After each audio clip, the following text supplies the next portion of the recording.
آؤ تابوت محمد کا اٹھاؤ لوگو، ہائے رسول اللہ،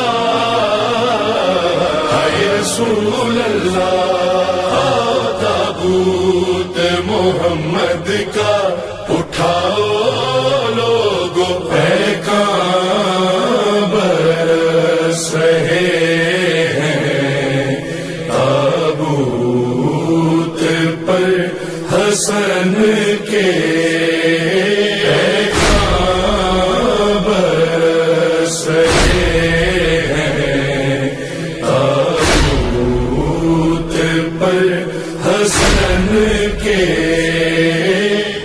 اپنے آپ کو پیش کیا جب اپنی وفات سے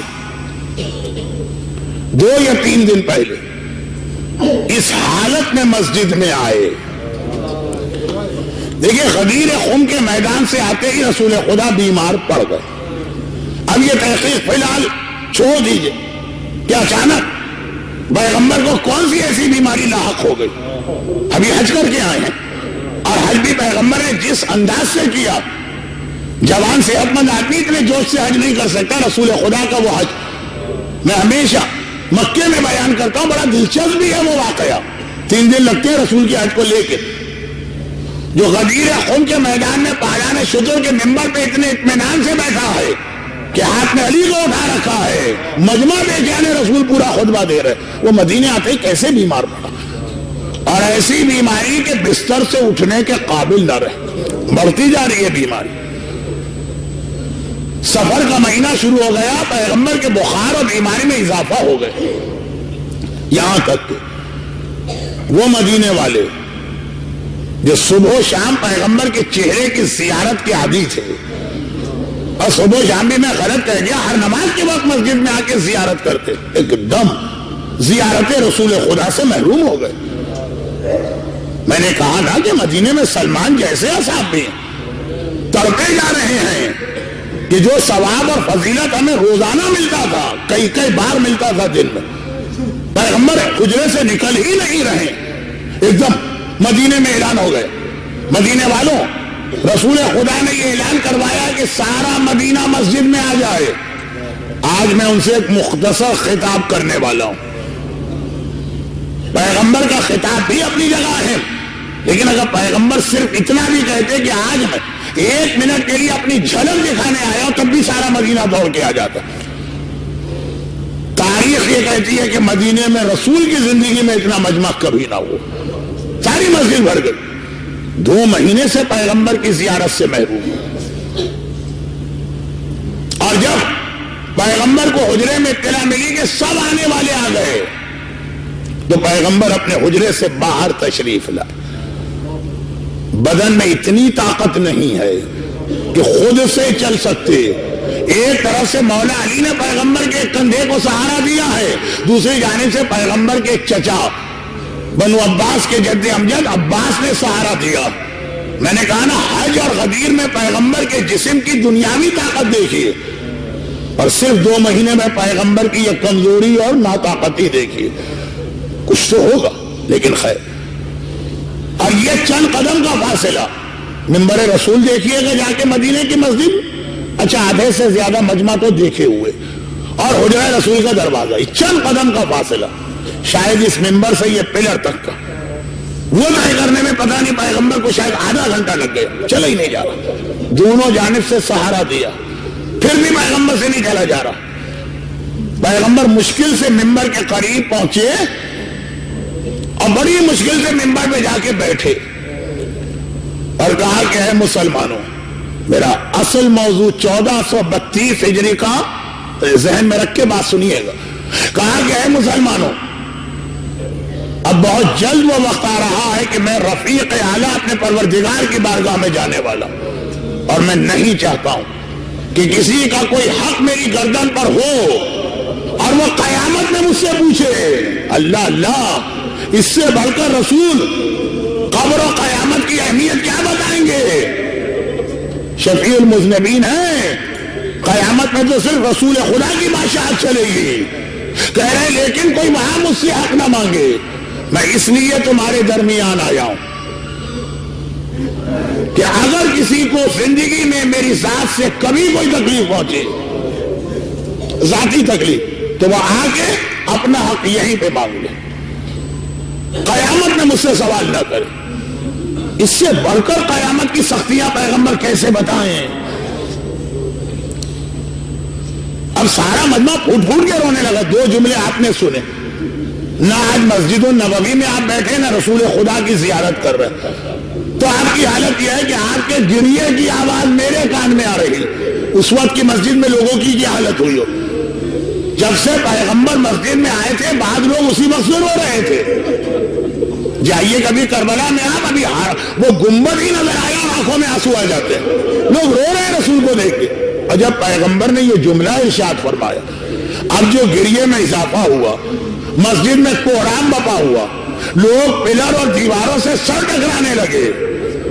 یا رسول اللہ آپ کیسی بات کرتے ہیں؟ آپ نے تو ہمیں جینا سکھایا، آپ تو رحمت بن کے اپنے ساتھ برکتیں لائے، آپ سے کبھی کسی کے حق میں کوتاہی ہو ہی نہیں سکتی، مگر خالی زبان سے نہیں کہہ رہے، دل میں بھی یقین ہے۔ مگر ایک آواز آ گئی، یا رسول اللہ میں خود سے کبھی نہ کہتا، آپ نے 3 بار کہا جس کو مجھ سے حق لینا ہے لے لے، حق لے لے، حق لے لے، اس لیے ہمت کر کے کھڑا ہو۔ سارا مجمع چونکا، کون ہے یہ آدمی؟ سب دیکھ رہے ہیں۔ اس نے کہا یا رسول خدا، ایک جنگ کے درمیان مال غنیمت کو زیادہ جمع ہو گیا تھا، ہر مسلمان گھبرا کے دیکھنے آ رہا تھا کتنا مال غنیمت، بڑا مجمع ہو گیا، لگ رہا تھا کچھ لوگ مجمع میں دب جائیں گے یا گر پڑیں گے مال غنیمت پر۔ آپ کے ہاتھ میں کوڑا تھا، آپ کوڑے کو ہلا کے کہنے لگے دور چلے جاؤ، ہٹ جاؤ، یہاں قریب کوئی نہ۔ آپ کا کوڑا میری کمر سے ٹکرا گیا، میں کچھ نہ کہتا، اتنے سال گزر گئے میں نے آج تو کچھ نہ کہا، خود آپ نے 3 مرتبہ یہ بات کہی۔ پیغمبر نے فرمایا اچھا میرا کوڑا تیرے بدن سے ٹکرایا، اپنا حق لے لے۔ کہا یا رسول اللہ میں آ رہا ہوں حق لے لے۔ قریب آئے، مسجد میں تو رسول کوڑا لے کے نہیں آتے، حسن و حسین کو جو ساتھ میں کھڑے، بیٹا میرے حجرے میں جاؤ اور جو میرا کوڑا ہے وہ لے کر آؤ، یہی کوڑا اس کے لگا ہوگا وہ لے کر آؤ۔ حسن حسین دوڑے دوڑے گئے، کوڑا لے کے آ گئے۔ نانا یہ ہے کوڑا، پیغمبر نے اس کے ہاتھ میں دیا۔ اچھا یہ بتائیے اس وقت مسجد کی کیا حالت ہوگی؟ کیا لوگوں کے گریے کی بھی کیفیت ہوگی اور اس سے لوگ کہہ نہیں رہے اے شخص تو کون ہے، تجھے پیغمبر کی ذات میں اتنا رحم نہیں آ رہا؟ پھر تو یہ بیمار بھی ہے، ضعیف بھی ہے، کمزور بھی ہے۔ اس نے رسول خدا کو دیکھا، یا رسول اللہ لوگ مجھ سے یہ بات کہہ رہے ہیں، اگر آپ کہیں میں واپس چلے جاؤ۔ پیغمبر نے کہا تم لوگ خاموش ہو جاؤ، قیامت میرا معاملہ، یہ وہاں حق مجھ سے لینے آ سکتا ہے، تم مت بولو، اس کو اس کا حق لینے دو۔ اب پیغمبر کا حکم آ گیا، سب خاموش۔ ایک ایک جملہ ہمیں عذاب قبر و عذاب قیامت یاد دلانے والا۔ پیغمبر کے قریب کھڑا ہے، کوڑا بھی ہاتھ میں آ گیا۔ پیغمبر نے کہا اپنا حق لے لے۔ کہا یا رسول اللہ حق تو پھر پورا لیا جاتا، جب میرے بدن پہ آپ نے کوڑا مارا تو میرے نچلے جسم کے اوپر تو احرام کی چادر کی طرح کی ایک چادر، اوپر کا بدن کھولا تھا، میرے ننگے بدن پہ آپ کا کوڑا لگا تھا اور آپ نے کرتا پہنا ہوا۔ پیغمبر نے کہا کوئی بات نہیں، کرتے کے بٹن کھولے، کرتے کو اس طرح سے اونچا کیا کہ پیچھے سے پیغمبر کی پشت نظر آنے لگی۔ مسجد کی عجیب حالت ہو گئی کیونکہ پیغمبر کا اب جو بدن نظر آیا، کمزوری کی وجہ سے گویا ہڈیاں ظاہر ہو رہی، اتنا کمزور رسول کھڑا نہیں ہو سکتا۔ کوڑا کون گستاخ ہے، لیکن کیا کرے، پیغمبر نے منع کر دیا۔ اور اس آدمی کی جو سب سے عجیب حالت ہوئی، جیسے ہی پیغمبر نے کرتا اونچا کیا، ذرا سا اپنی پشت کو کھولا، مہر نبوت نظر آنے لگی۔ ارے کوڑا ایک طرف پھینکا، طرف کے مہر نبوت کے اوپر کس طرح گرا، بوسے میں بوسا، بوسے میں بوسا، بوسے میں بوسا۔ یا رسول اللہ بھلا میری یہ مجال اور ہمت تھی کہ میں آپ کے کوڑا مارتا؟ مجھے تو مہر نبوت کی زیارت کرنا تھی، اس لیے میں نے یہ بات کہی ہے۔ لیکن مسلمانوں کی چیخیں اب پیغمبر کے بدن کو دیکھ کے نکل رہی ہیں۔ پیغمبر نے کہا چلو، اور تو کوئی نہیں ہے، یہ کہے کہ پیغمبر حجرے میں آئے۔ اور جیسے ہی حجرے میں آئے تو دیکھا کہ انتہائی پریشانی کے عالم میں میری بیٹی فاطمہ زہرا تڑپ تڑپ کے کبھی ہاتھ اٹھا کے کوئی دعا کرتی ہے، کبھی تڑپ کے مسجد کو دیکھتی ہے. کہا بیٹی تیری یہ کیا حالت ہے؟ کہا بابا ابھی حسن و حسین آئے تھے اور کہہ گئے تھے کہ نانا نے کوڑا مانگا ہے. میں نے پوچھا کیوں؟ تو کہا کہ ایک مسلمان نانا کے کوڑا مارنا چاہتا ہے. بیٹی نے اپنے باپ کی حالت دیکھی ہے، عام مسلمان دیوار سے سر ٹکرا رہے ہیں، یہ تو فاطمہ جیسے بیٹی ہے. تڑپ کے کہا بابا ارے میں برداشت نہ کر سکی. میں نے حسن سے کہا تھا، میں نے حسین سے کہا تھا بیٹا حسین اپنے آپ کو آگے پیش کر دینا، کہنا میرے بدن پہ کوڑا مار لے، میرے نانا کے بدن پہ کوڑا نہ مار. بابا آپ کی کیا حالت ہے؟ پیغمبر نے واقعہ سنایا. میں صرف ایک جملہ یہاں کہتا اور پھر بس آخری 2 جملے مصائب کے. شہزادی یقیناً بیٹی کو باپ سے بڑی محبت ہوتی ہے. آپ نے سنا بابا کے بدن پہ کوڑا پڑنے والا، یہ بھی معلوم ہے کہ ہلکا سا پڑے گا. وہ آدمی کہہ رہا تھا نا کہ آپ کا کوڑا چھو گیا تھا میرے بدن، تو آپ برداشت نہ کر سکے. آپ کا بھتیجا سجاد تو اس سے زیادہ کمزور ہے. جب کوفہ و شام کے پورے راستے میں کوڑے کھاتے ہوئے جا رہا. شہزادی رسول خدا تو پھر بھی ایک مرد ہے. ارے آئیے راہ شام میں آپ کی بیٹیاں زینب و کلثوم، آپ کی پوتی سکینہ کتنے کوڑے کھاتے جا رہے. اور اب پیغمبر اب آج اس طرح سے بستر پہ گرے کہ کل صبح تک 28 صفر تک سوائے واجب نمازوں کے بستر سے نہ اٹھے. اور یہ 3 راتیں پیغمبر کی بڑی تکلیف میں گزری.